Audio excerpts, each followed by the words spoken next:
Good evening, y'all. Welcome to another edition of the S.O.B Sports Report Talking S. As always, I'm Nick. I'm Manny. Somehow I survived COVID. So did Manny. We're back. We're on the attack. Let's get right into today's episode. All right, y'all. So before we get into it today, please don't forget to like, share, comment, subscribe, show all your friends, all that good stuff. Manny, what's your most memorable sports moment from 2020? Well, mine's pretty simple. It's the NBA bubble as a whole. The players, the league were able to combine and come up with a happy compromise and were able to provide a much needed distraction from this pandemic. They weren't a ratings killer, but their hard work was much appreciated. How about you, Mr. Nick? For me, it would be women breaking down gender barriers in sports. You had Kim G, who got hired as the Miami Marlins GM on November 13th of 2020, and you have Sarah Fuller. Sarah Fuller kicked the first two field goals, well, they're extra points, but first 2 points ever in a Power 5 conference football game as a woman. Women breaking down gender barriers for 2020, no doubt. What about for you in terms of disappointment? What's your biggest disappointment of 2020? Oh, everyone's going to love this. Jake Paul knocking out Nate Robinson. Nate Robinson, you embarrassed the entire NBA as a whole. Every single athlete felt embarrassed for you. Nick, how about you? Oh, man, he put on a clinch battle from hell, and then he got dropped. I could not believe that. But for me, my most disappointing moment would be Tony Ferguson. As everyone knows, that's my favorite fighter. He got beat up really bad twice against Justin Gaethje and then got outclassed by Charles Oliveira. A quick second, though, or a close second, would definitely be Cliff Kingsbury and his play calling in the last game of the season for us. The fact that on 3rd and 18 he went for a speed option with a hurt quarterback blows my fucking mind. I'm at a point where you were with Adam Gase. Fire Cliff Kingsbury. And I'm a Cowboys fan, so we already know how that went. Alrighty, y'all. With the 2020 NFL regular season gone and past from us now, we can kind of review the season and look upon it. Breakout star for me, no question about it, is James Robinson from Rockford Lutheran Academy, the undrafted running back for the Jacksonville Jaguars. He finished 9th in the NFL in total scrimmage yards, and you're going to hear a consistent theme in my two next running backs I'm going to talk about here.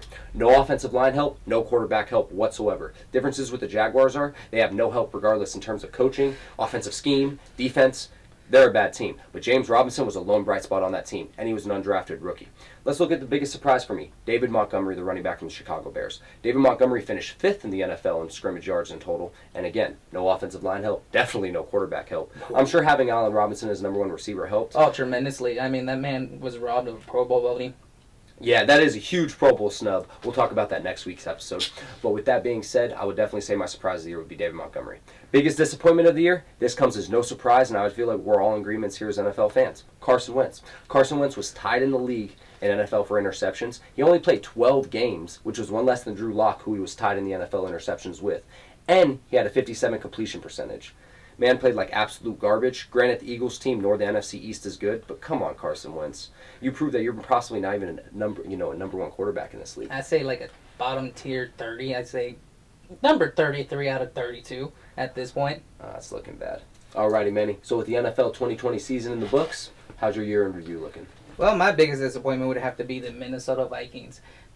Their defense played such trash. They wasted Justin Jefferson, who had a fantastic rookie season, 1,400 yards, 7 TDs, breaking records, right? Yes, sir. And they wasted Dalvin Cook, second in rushing, with over 1,500 yards and 16 TDs. But their defense just kept on letting opponents score, and they just never came back through that hole. My biggest surprise would actually have to be the Miami Dolphins, even though they were this close to making the playoffs, and they just could not figure out how to not choke in the last game. But 10-6 is something to actually clap at. Good job, Miami.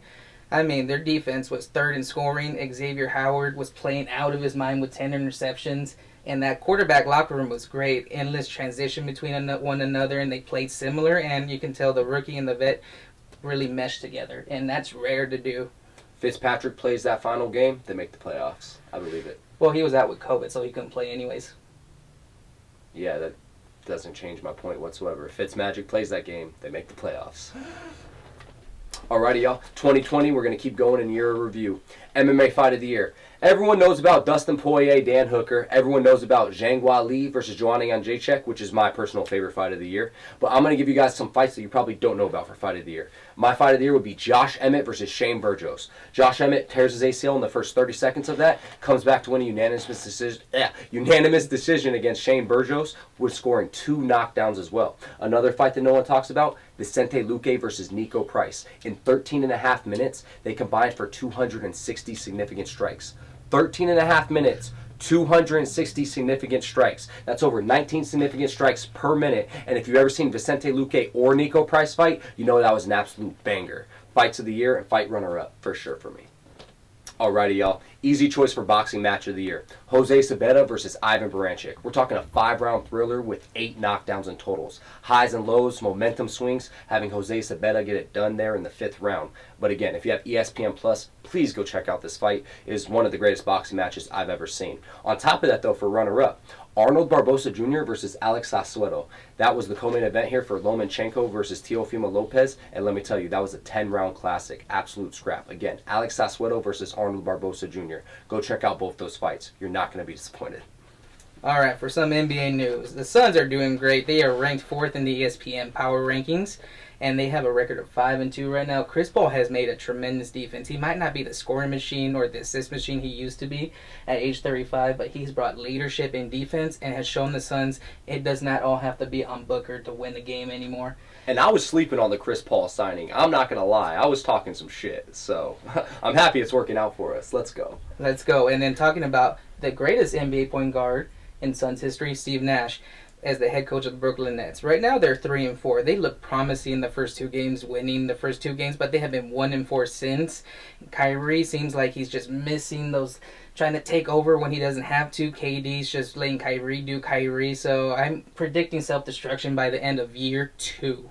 Seems to be a trend with the good Brooklyn Nets teams. How about it? Remember when Darren Williams, Paul Pierce, KG, and all them got together? Well, to be fair, they were old and Darren Williams had poor knees. It's more of a Kyrie issue. He destroyed the locker room in Cleveland. He destroyed the locker room in Boston after the second year. Because the first year, the young Celtic Bucks, Jaylen Brown and Jason Tatum, actually showed they can go to the Eastern Conference Finals without him, and then he got jealous. Alrighty, y'all. So looking forward to 2021 NFL playoffs. Let's look into an NFC playoff game that I'm really excited for. The Washington football team versus the Bruce Arians-led Tampa Bay Buccaneers. Tampa Bay Buccaneers make the playoffs here with Bruce Arians at the helm.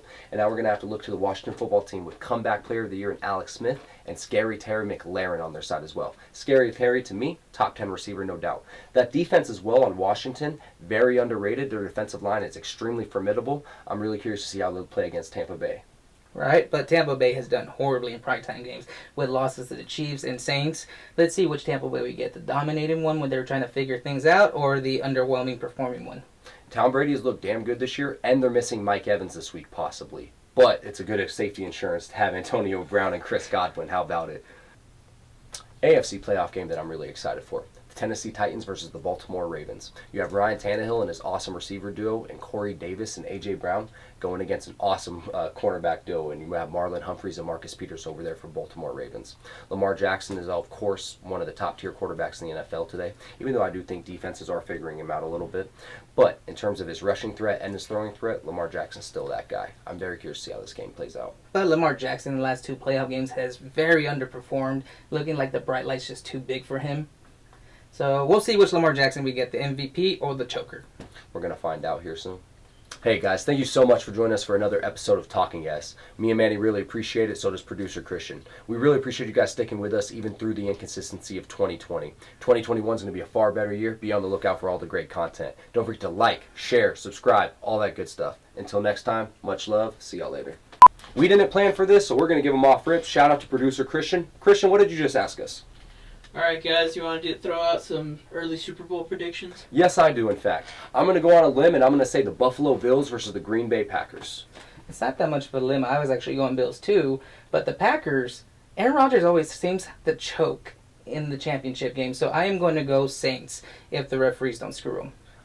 I think this guy has a fetish addiction. What's up with him talking about choking lately? Jesus Christ. Hey, Manny, do you see Christian's moose knuckle? For me, it would have to be women breaking down Bender. Gosh darn Bergerg. That fight was absolutely insane. If you have ESC Plus, I gotta restart this.